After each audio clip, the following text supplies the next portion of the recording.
So I've taken the most expensive bow in the shop, the Hoyt RX8, roughly $2,000 or 38,500 Rand. And I've taken one of the most affordable bows in the shop, the Bear Cruiser G2, which goes for roughly $399 or 8 to 9,000 Rand. And we're gonna put the most expensive gear I have on the Bear Cruiser G2 and the cheapest gear possible from the shop on the RX8 and put them in a shoot-off after tuning and setting up and everything perfectly for me. Put them in a shoot-off and see and finally answer the question, is it the gear or is it the bow? Let's start with the RX8 and what we're going to be putting on it. So we literally have from the Bear Cruiser G2 their little vibration dampener / stabilizer. We're going to chuck that on the RX8. We've got a Trophy Ridge Whisker Biscuit as the rest, and we have a 599 Rand / $40 or $35 multi-pin bow sight, Black Mountain multi-pin bow sight that is going to go on. Yeah, we're not going to do quivers. We're not setting these up to hunt. We're just setting them to shoot them against each other. For the Bear, we have all the latest and greatest. We have a Hamsky Hybrid Hunter Pro blim-driven drop-away rest. We have a CBE Track Pro multi-pin slider sight, and we have Quattro stabilizers, a 15 for the front and a 10 for the side. And we've, with the help of Johan here in the shop, we've kind of adapted an Eastern sidebar mount to take a QD on the front for the front bar, and then now we have a sidebar mount for our sidebar, because obviously with a very affordable bow, entry-level bow, kiddies or teens bow, it doesn't have a sidebar mount directly. So we kind of have to makeshift one to make it work, because the sidebar is really going to give it its stability on those longer shots. I must say that we are only going to push these out to 60 and put them against each other in terms of how they group. So I really want to try to get this bow as stable as possible, just like I would with a very expensive bow. And then with the RX8, it's kind of going to have to do the work for itself, whereas here we have a lot of assistance.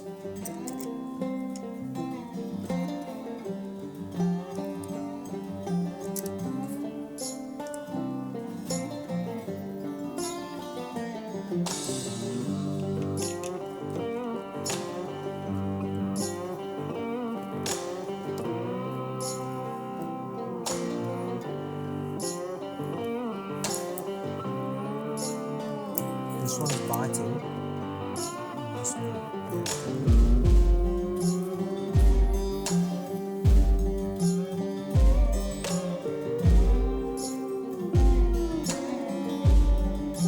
So we ran out of time yesterday, so now we're back today and we're going to continue our tests.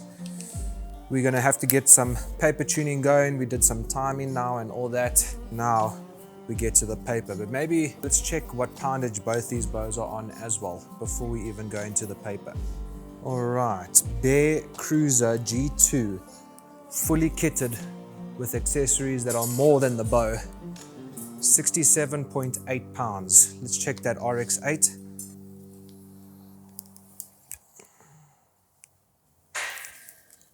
£67.1. So really, when it comes to poundage, they're almost identical. So we might as well just start with the RX8. It's in our hands already.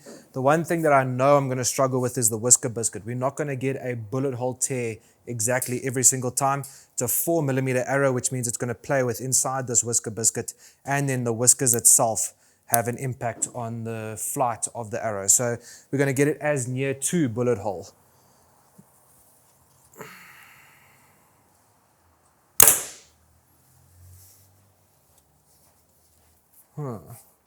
A little bit of a tail left.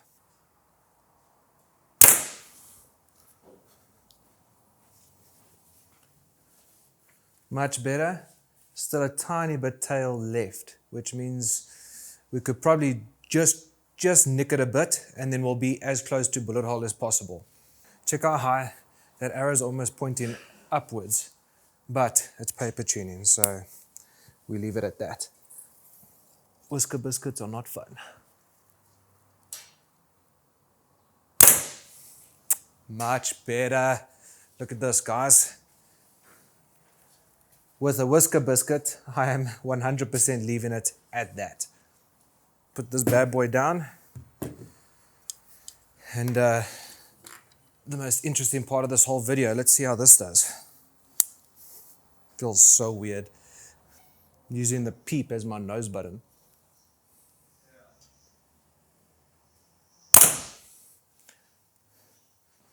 point left. So we wanted to keep that rest center shot as you always do, and if we were going to move the rest left to counter that tail right tear, we're going to go off center shot. So Johan helped me now doing cam lean. So let's just see if that works, or if at least closer to a bullet hole.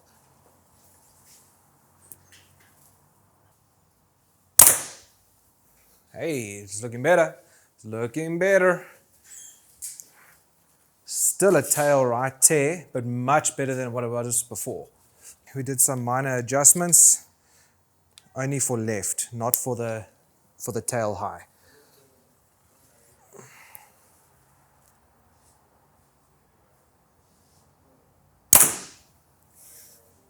Ba-boom, baby. I think we are getting very close. I want to do one more, confirm that I'm happy with this, because that's a bullet hole. I think I just shot through the same hole of another.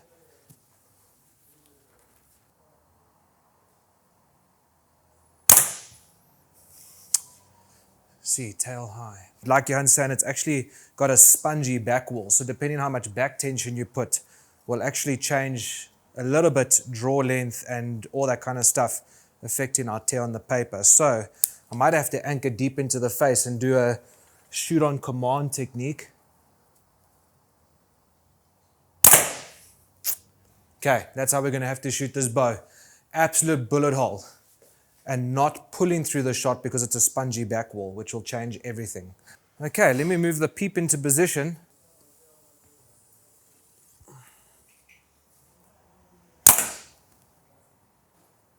.243 feet per second on a 471 grain arrow. Let's check that RX8. All right, now the RX8.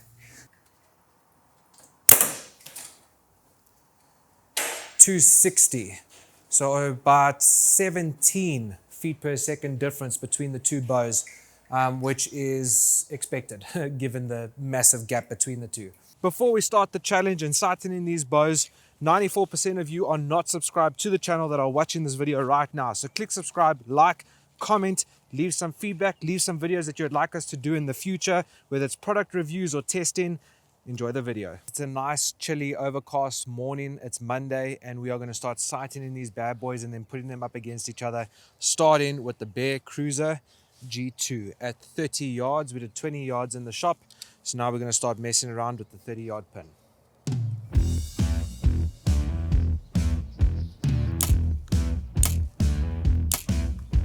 Something that is very difficult with the Bear is that there's no solid back wall. So literally have wildebeest running behind us here.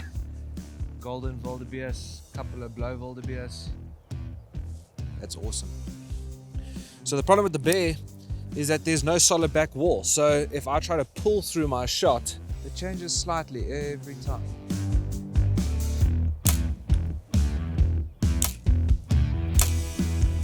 Another.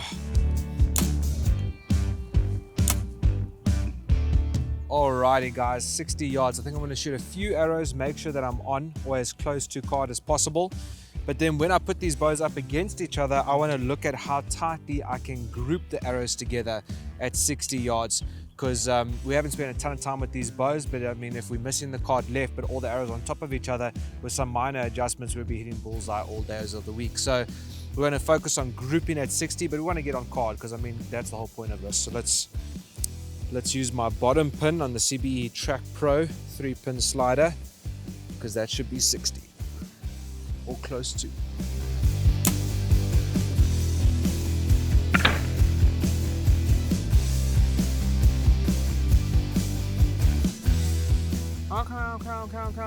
Okay. Nicking the card on the left-hand side. So this is definitely the 60. Let's just see if we can get her center. We got a bit of wind. And one thing I must say, compared to your more expensive bows, this thing is wobbly as hell. It's just not built to be stable. It's built to be versatile and convenient.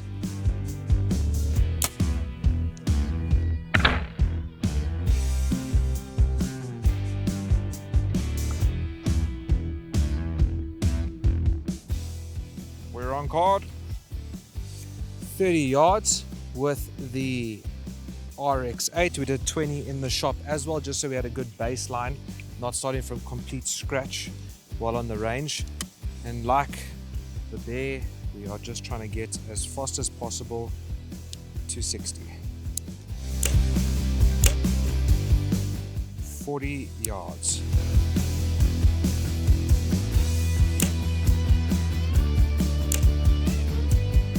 $50.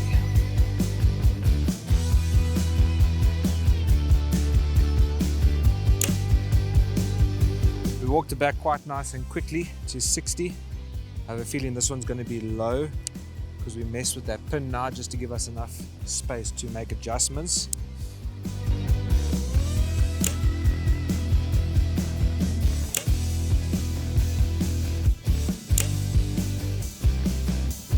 And high, so we went too much.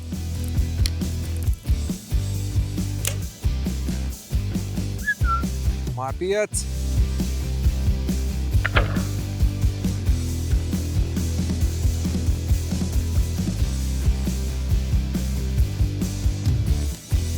All right, we are touching card. Let's pull those arrows.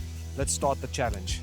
It is already looking very dangerous for the bear because all these arrows were at different distances, from 30 to 40 to 50 to 60 on that last arrow, and this grouping is looking pretty good. The bow is very light and very unstable, and the wind rocks it around, but when I get into that back wall and I pull through the shot, it is dead still compared to that sponginess on the bear, and I think that's what's going to give this RX8 possibly the win. Remember guys, we've only done this in the last hour or so, so we don't want to really focus on how many arrows on card, but how far the arrows are from each other. So more about grouping and the size of the grouping and comparing the two. So let's hit it. 60 yards.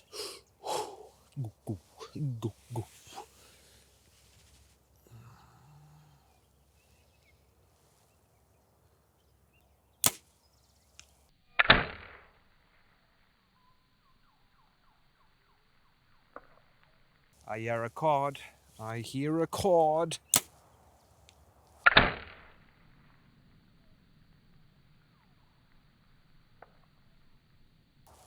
I hear another card.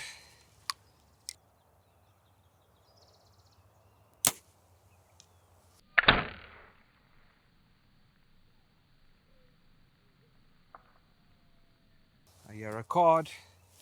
I'm getting a bit fatigued, getting a little bit tired, getting a little bit wobbly.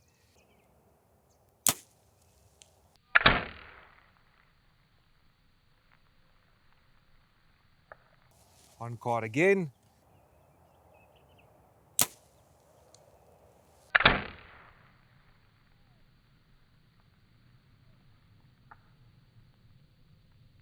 That one didn't feel so good. It kind of went off quickly. Could be because I'm getting tired or something.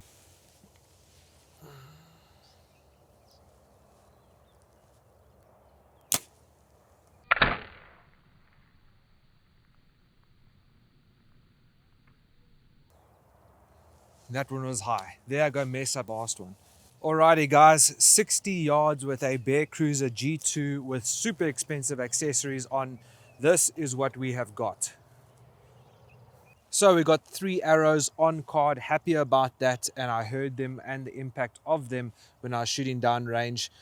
This one looked very high when I was watching it land, but it's just the fletch that was, you know, the tail high because of the trajectory, but it's nicking the card, which I'm happy about. These two, however, have screwed us a little in terms of, you know, hopefully I can still compete with that RX8 and put it through its paces and give a good run for its money. But these two have screwed us a bit in terms of grouping because now it's opened it up by 2 inches. It's really important to note, and I've probably said it throughout the video, but that bear does not have a solid back wall. And the draw lengths are in increments of 1 inch, not half inches. So it's shorter than my normal draw length by half an inch, and there's no back wall. So you could be pulling really hard into that shot or really softly into that shot, and all those little changes affects the impact point. So yeah, those 2 arrows really screwed us a bit in terms of the group or the grouping that we were trying to measure. But let's put the RX8 now through its paces and see who's the winner here. I'm already feeling a little bit tired. It's a lot of arrows for one morning. I want to remind you guys, we've spent very limited time with these bows. It is all very subjective because I could just be shooting shit today and you wouldn't know. But I will say this, there is probably guys that shoot better with the Bear Cruiser G2 than an RX8 in my hands because they've just spent more time with the bow and they've really dialed it in for them. We spent a lot of time in the tuning phase of this segment, making sure that these bows are absolutely perfect in the tuning side of things so that we can't blame it on that when we're shooting. But we have a lot of wind. It's pretty shitty conditions today, and I haven't spent a ton of time with the Bear Cruiser G2. So, and I have with the RX8. I just got back from Botswana with it, and I trained many weeks with it to be ready for that trip. So, slightly unfair advantage, but I think the Bear Cruiser G2 launched all those arrows at 60 yards, and all of them would be kill shots if you were aiming on a buck or a deer. So, really happy with that, but moments of truth. RX8, 60 yards, grouping with dirt cheap gear. Remember, we are going for grouping and not about the arrows just being on card. Lots of wind right now, hitting me on the back.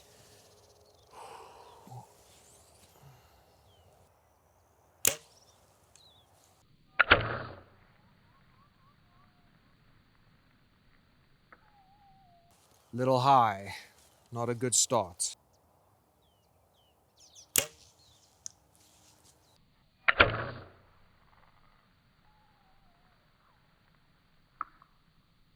Sounded like paper.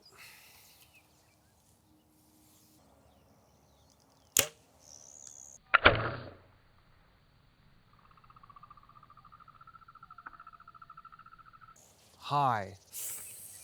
Uh-oh.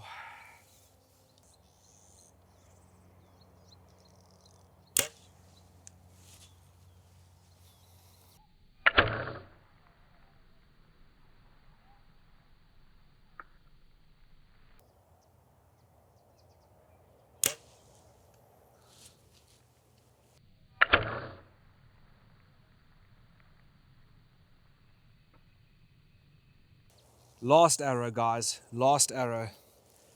You guys can probably see through all the slow motions and stuff before I know right now what the results are. Let's give it one good go.